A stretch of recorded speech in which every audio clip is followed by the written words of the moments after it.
¿Qué tal? ¿Qué tal? ¿Qué tal? El profe Gonzo otra vez por acá para recomendarles este librazo, El primer peruano en el espacio de Daniel Salvo, editado por Altazor en el 2014.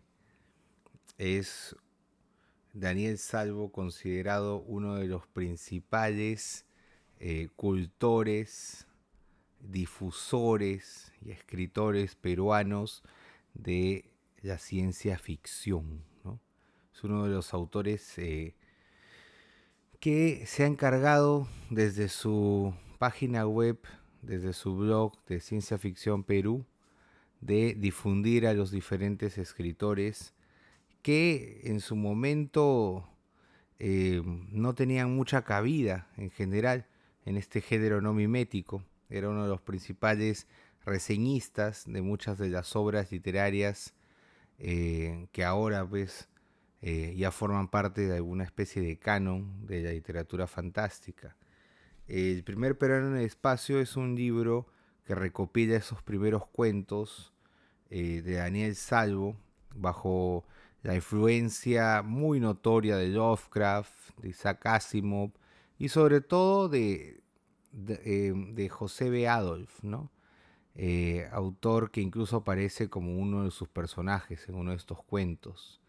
Me gustan más los cuentos de la corte de ciencia ficción, de corte posapocalíptico, de corte, digamos, distópico, temas como el fin del mundo. Me gustan mucho esos cuentos. O qué pasó con la sociedad en un futuro. Eh, Creo que son los más logrados de este libro. Algo curioso que también encuentro en el primer peruano en el espacio es que hay mucha humor negro, ¿no? Hay mucho humor y sobre todo erotismo, que es algo que normalmente no se encuentra en muchos de los libros de este género, ¿no? Como que pareciera que quisieran dar de seriedad, ¿no? Al horror, al terror. Pero en el caso de Daniel Salvo, él se caga de risa de muchas de las cosas que está mostrando, ¿no? Quería comentar algunos de los cuentos que más me gustaron. Em, el primero de todos, creo que es uno de los más conocidos de Daniel Salvo, se llama El amante de Irene, ¿no? Una especie de hombre machista que se da cuenta de que su esposa lo está engañando. Entonces, después de trabajar o hace finge que va a ir al trabajo, cuando regresa encuentra a su mujer desnuda, ¿no? En la cama, ¿no? Entonces él comienza a buscar en el cuarto dónde está el amante, cuando se da cuenta de que ese amante era en realidad una entidad interdimensional, ¿no? Que entraba pues a follarse ahí a su esposa, ¿no? Al parecer la hacía muy feliz. Eh, Así lo describe en la página 41. El ser que emergió de Frigobar no difería mucho de un pulpo normal. O sea, pulpo, obviamente Lovecraft. Tenía 8 tentáculos, era de color gris sucio y su piel tenía la apariencia del caucho pulido. Difería así en la forma de las ventosas de sus tentáculos. Estas eran sonrosadas y muy similares a labios humanos, y se abrían y cerraban con cierta regularidad. Estas ventosas no eran redondas, sino ligeramente oblicuas, lo que las hacía más repulsivas aún, puesto que sugerían tanto bocas como órganos sexuales, ¿no? O sea, esto es bien, bien hentai, ¿no? Esta parte, ¿no? Y dice, eh, me contó cómo fue su primera comunicación con Maok. Maok era el nombre de este ser, esta entidad cachera. Y ya empezaba a darme detalles de su primer encuentro cuando aquel ser me resistía aún a llamarlo por su nombre, repentinamente saltó sobre mí. De nada sirvieron mis forcejeos, la parte central de aquel cuerpo gelatinoso y rígido al mismo tiempo cubrió mi rostro por completo y sus tentáculos se extendieron por el resto de mi cuerpo. O sea, no contento con ella, también quería hacer su trío, ¿no? De alguna manera aquellos tentáculos lograron introducirse entre mis ropas, de modo que podía sentir el contacto de sus húmedas ventosas contra mi piel. Sentí náuseas cuando los tentáculos alcanzaron mis partes íntimas. Qué fea huevada decir partes íntimas, ¿no? Pero bueno. Y luego llegó el éxtasis.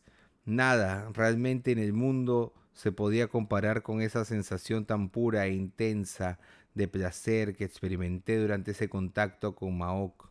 Era como ir a alta velocidad por un túnel hecho de luz, fuego, sangre, oscuridad, y en medio de ese placer enloquecedor, el conocimiento, el compartir total con aquella entidad que no era de nuestro mundo.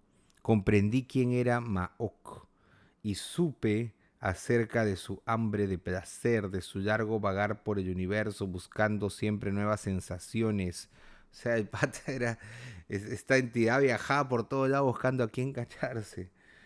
También tuve la noción de que si bien esa criatura era el vestigio de una raza que poseía una tecnología más allá de todo lo que el hombre conocía, era una traza decadente, egoísta, carente de finalidad. Pero su contacto era adictivo, peligrosamente adictivo, ¿no? Eh, ¿No? Dice, y al final, bueno, termina matando a su mujer, o sea, es un feminicida en potencia. Agarra una pistola y la dispara. Su cuerpo se desplomó sobre la cama con un agujero en la frente. Estoy seguro que no sufrió. Y bueno, y al final, digamos que el final es curioso, ¿no? Porque dice Maok era la hembra de su especie, ¿no? Al final es muy heteronormativo, ¿no? De algún modo, si era la hembra y estaba teniendo relaciones con su esposa, era una especie de también entidad lésbica, ¿no? De algún modo. Pero al final el patriarcado se impuso, ¿no? Y terminó asesinando. Medio raro es este cuento al final, ¿no? Pero bueno, eh, se entiende la referencia, ¿no? En esa clave de ¿no? De seres, eh, digamos, Lovecraftianos que comienzan a tirar con seres humanos. Está otro cuento también, se llama La hija del mar, que curiosamente está dedicado a H.P. Lovecraft, ¿no? Era de una especie de surumista, estos médicos que van a cumplir su servicio social. Al parecer en este caso estaba en una playa del norte de Lima, ¿no? Em, donde solamente habían pescadores, ¿no? Y él tenía que atender. Y llega una señora con su hija que tenía unos problemas, ¿no? Y que la vaya a curar al médico. La chica, al parecer, está muy bonita, muy hermosa, a diferencia de lo que comenta el personaje del médico, de este doctor, que al parecer era racista, ¿no? Y miraba a todos con asco, ¿no? En ese pueblo, ¿no? Con excepción de esta muchacha, dice, acá hay un diálogo en la página 109 que dice, tu madre dice que estás muy grave, ¿qué te duele? Nada, no me duele nada. La muchacha hizo un mohín encantador que hizo sonreír a Augusto. Se llamaba el médico. Nada, pero tu madre, la mujer que hasta ese momento había permanecido en silencio, dijo, pero es que sí, está muy enferma, doctor. No quería ir donde usted. Por eso le he hecho que venga, para que la mire, pues. Me da miedo ella, ¿no? Dice la señora. Em, ¿No? Entonces, Augusto retiró la manta, en la página 110 dice, Augusto retiró la manta que cubría a la muchacha dejando al descubierto sus senos. Le parecieron magníficos. Mientras los contemplaba absorto, la muchacha dejó escapar una risita. O sea, totalmente voyeurista, tío, voyeur. Augusto se sintió un poco avergonzado, se estaba comportando como un colegial, pero es que hacía ya buen tiempo que no estaba con una mujer, o sea, estaba ahí arrecho, ¿no? Totalmente así caliente, pues, ¿no? No la veía. pero es que hacía buen tiempo que no estaba con una mujer, aclarándose la voz y sin dejar de contemplar los senos de la muchacha, expresó. O sea, no le miraba la cara, le estaba mirando las tetas, básicamente. Por lo que veo, gozas de buena salud. Tu madre debería estar orgullosa por tener una hija tan bella y sana. Ahora vamos a examinarte más abajo. Con firmeza, Augusto retiró el resto de la manta. Y ahí viene la parte, digamos, de la desrealidad, ¿no? Que decía Harry Belaban, ¿no? Digamos, el paso hacia lo fantástico ya, ¿no? Hacia este efecto. Por un breve instante disfrutó de la visión de un cuerpo femenino desnudo, joven, prieto y pleno de curvas. Pero al observar en detalle descubrió que el sexo de la muchacha presentaba una coloración rojiza normal y que en lugar de vellosidad ofrecía a la vista el repugnante espectáculo de múltiples cilios translúcidos y palpitantes. Ahí ya comienza el efecto Lovecraftiano, ¿no? Augusto se apartó presa del asco y del horror. La muchacha había dejado de sonreír. Con la respiración entrecortada se volvió hacia la madre. Nunca, nunca he visto algo así, nunca. Es un caso único, una malformación. Al notar que la mujer no parecía entenderle, se expresó en otros términos. Realmente está muy enferma. Claro que está enferma, doctor, dijo la mujer en un tono de voz que sonó entre angustiante y triunfante. Porque si estuviera sana se vería así. Terminó de decir a la vez que con un gesto rápido dejaba caer al suelo su andrajoso vestido. Augusto gritó. Lo último que vio antes de perder el sentido fue que a diferencia de la hija, la madre mostraba en su sexo una coloración purpúrea en lugar de rojiza. Los cirios eran más largos y tenía dos ojos deformes a la altura de las caderas que parecían mirarlo burdonamente, ¿no? O sea, no, la crítica, o por lo menos la mayoría de gente siempre dice que Lovecraft es asexuado, como Borges, ¿no? Digamos que el erotismo brilla por su ausencia en los cuentos de Lovecraft, en los cuentos de Borges, pero sobre todo en Lovecraft, ¿no?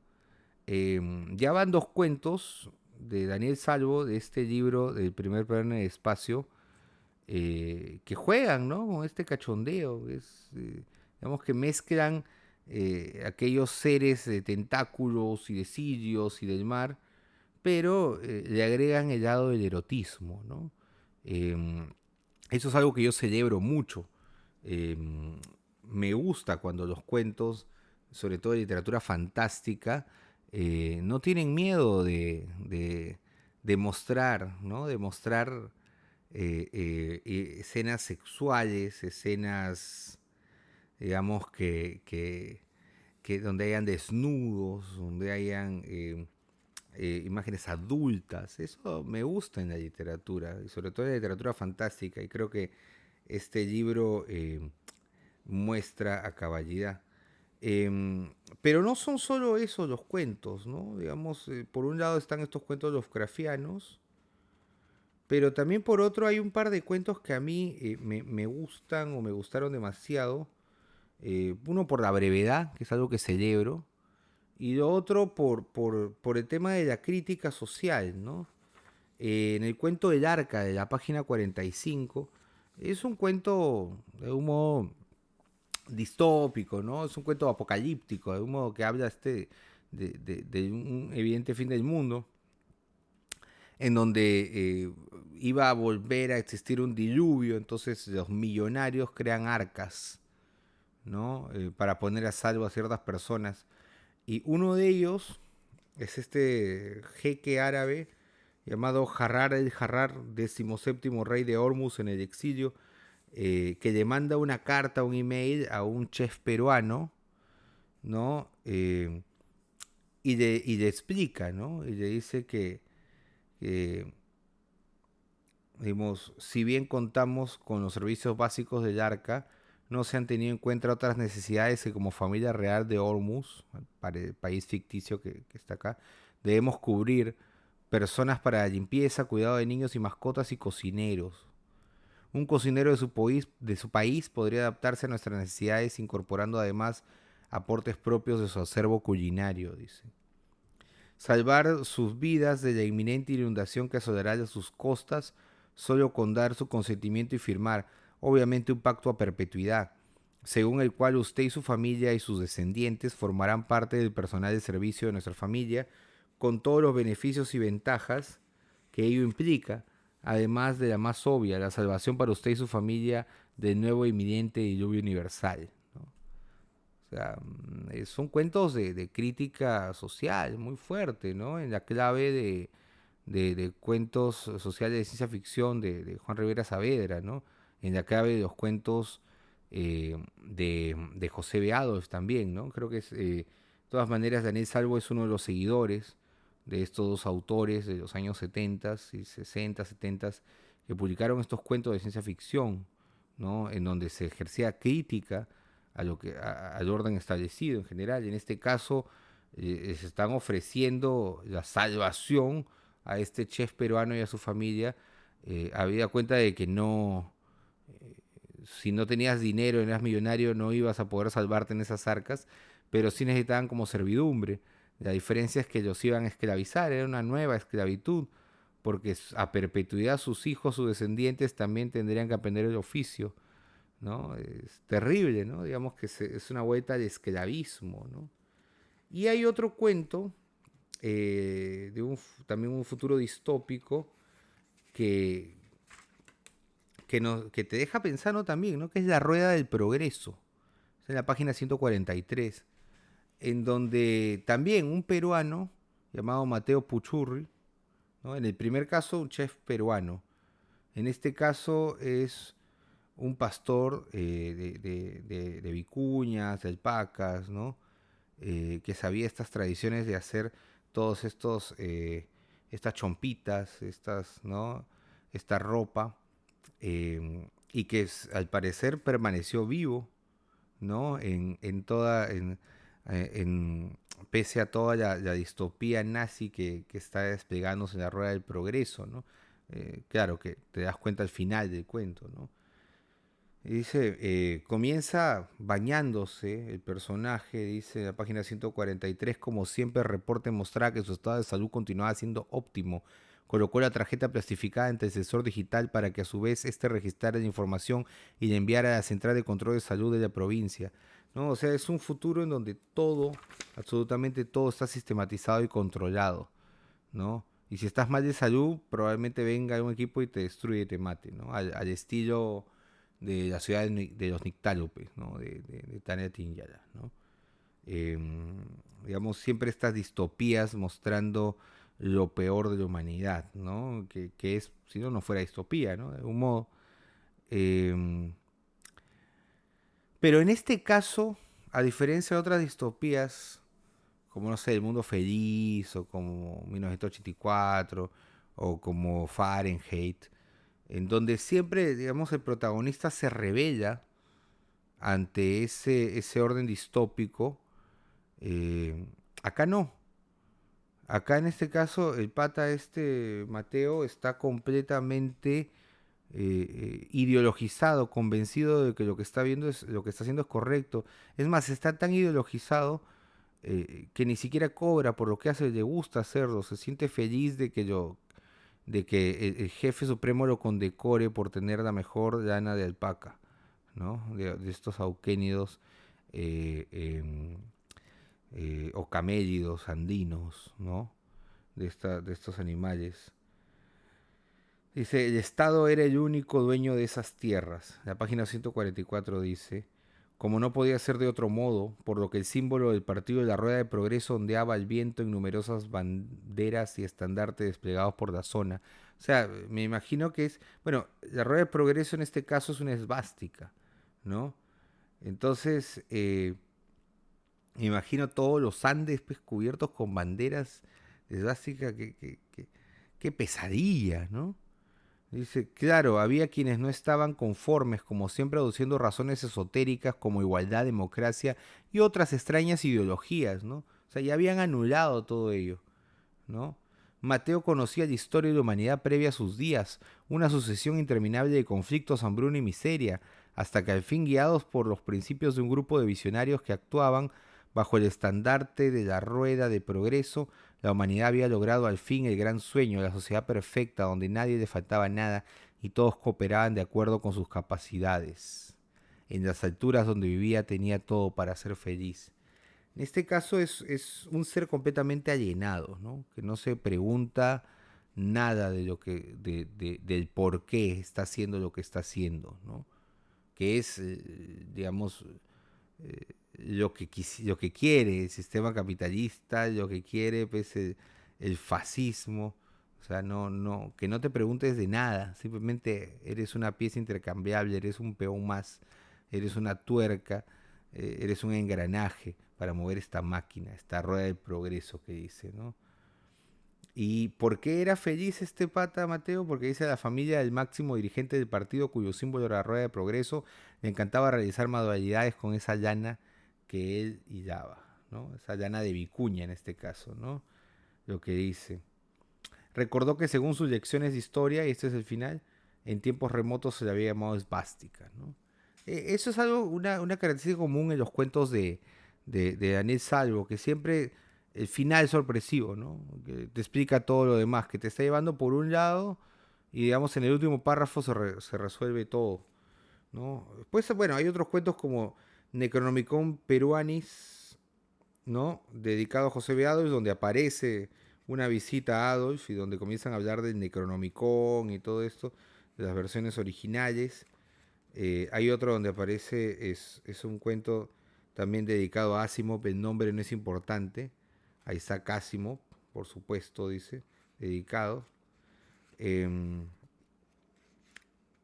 y obviamente hay algunos cuentos que son como de humor negro, de risa, ¿no? Como La Donación, donde un pata que no sabía inglés y que había entrado al parecer a trabajar en una dependencia del Estado, al sector público, pero había entrado por vara porque era sobrino de acá del ministro, lo que sea, y obviamente no tenía ningún tipo de pergaminos para ese trabajo, como por ejemplo el hecho de que no sabía inglés, ¿no?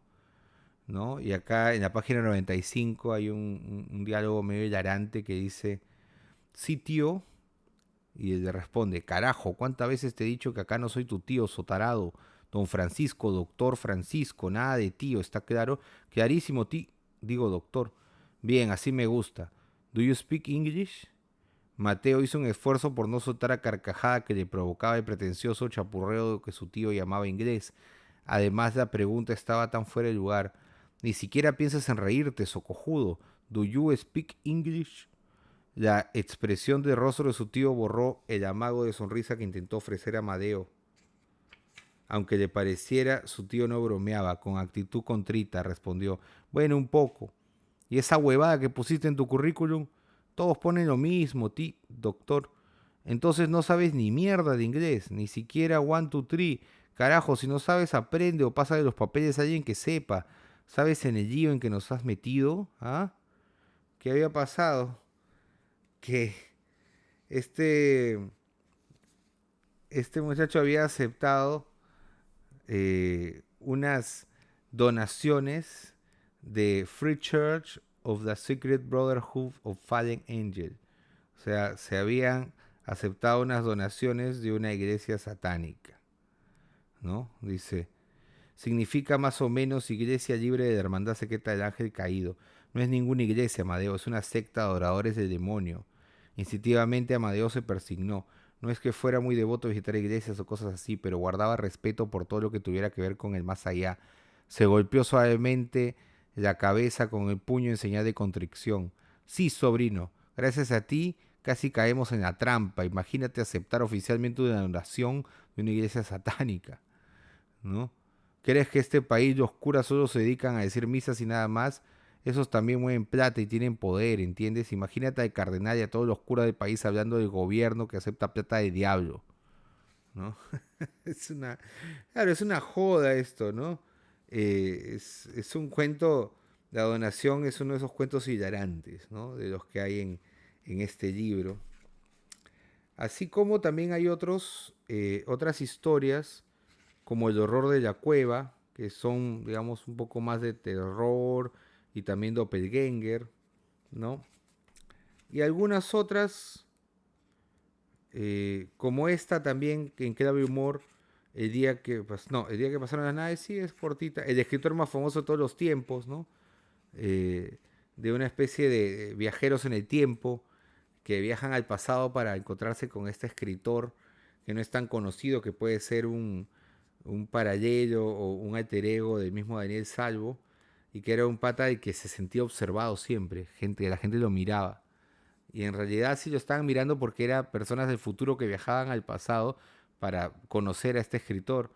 Y obviamente este pata tenía estos delirios, esta paranoia, iba y hablaba con su terapeuta y decía, pero ¿por qué vienen a observarme esta gente? Y el terapeuta decía, bueno, no, que no es así, que no es verdad, ¿no? Le estaba convenciendo de que en realidad todo estaba en su mente, ¿no? Y al final era cierto, ¿no? Dice, cuando cerró la puerta respiré con alivio. Está en la página 58, dice. No me quedaba mucho tiempo, por lo que pulsé el botón de llamada. Tendría muchas cosas que decir a mi regreso al siglo XXIV, entre ellas que debían suspenderse los viajes al pasado para conocerlo, pues el tipo había estado a punto de descubrir la verdad, ¿no? Entonces, eh, digamos que lo bacán de este libro, de El primer plano en el espacio, es que combina la ciencia ficción, el horror, las influencias de Lovecraft, de Asimov, de Adolf, eh, con humor negro y sobre todo con erotismo también, ¿no? Después, y con muchos referentes peruanos también, ¿no? Eso es algo interesante, ¿no? El pastor de Vicuñas, en las alturas, en los Andes, ¿no? O este serumista que va a un pueblo abandonado en el norte de Lima, ¿no? O obviamente este cuento que es el más conocido, el de Quipucamayoc, ¿no? Que ya lo he comentado en otros videos, pero para los que no se acuerden, es uno de los mejores cuentos de la ciencia ficción peruana propiamente dicho, o ciencia ficción andina, como le llaman, eh, que muy en boga en Bolivia o en Ecuador, ¿no? En el hecho de que toma referentes precolombinos muchas veces, como en el caso de los incas, y comienza pues a tejer una historia.